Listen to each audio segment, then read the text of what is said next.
A cultural examination of the Targaryen perception of privilege. The Targaryen dynasty, born of the first men and the Valyrians, rose to power on the back of dragonfire and conquest.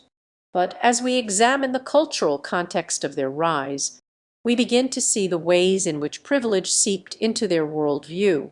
Their Targaryen notion of privilege was rooted in blood, in the idea that their lineage conferred upon them a birthright to rule. It's a notion that's both familiar and foreign to our own contemporary understanding of privilege.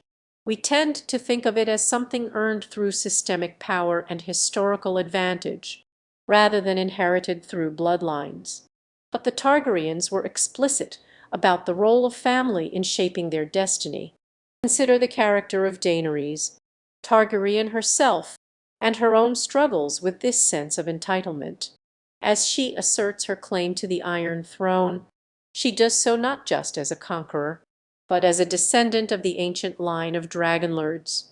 Her conviction that her birthright is justified by the Targaryen legacy is a stark illustration of the cultural privilege that underpins their perception of the world. The Targaryens also saw themselves as exceptional, chosen by the gods to rule over the seven kingdoms.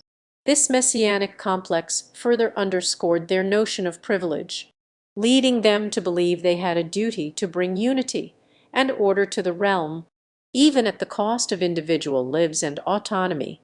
Now, some might argue that the Targaryens' sense of privilege was earned, that they worked tirelessly to build their empire, and that their legacy is built on the ruins of countless battles won.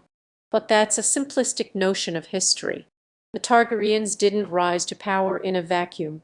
They did so through exploitation and colonization of the native cultures they encountered. It's also worth noting that the Targaryens were acutely aware of their own fragility, knowing that their hold on the Iron Throne was precarious, subject to the whims of fortune and the machinations of their subjects. This awareness only served to exacerbate their sense of entitlement, as they saw themselves as entitled to cling to power through any means necessary. In the end, the Targaryens' cultural examination serves as a cautionary tale about the dangers of privilege and entitlement.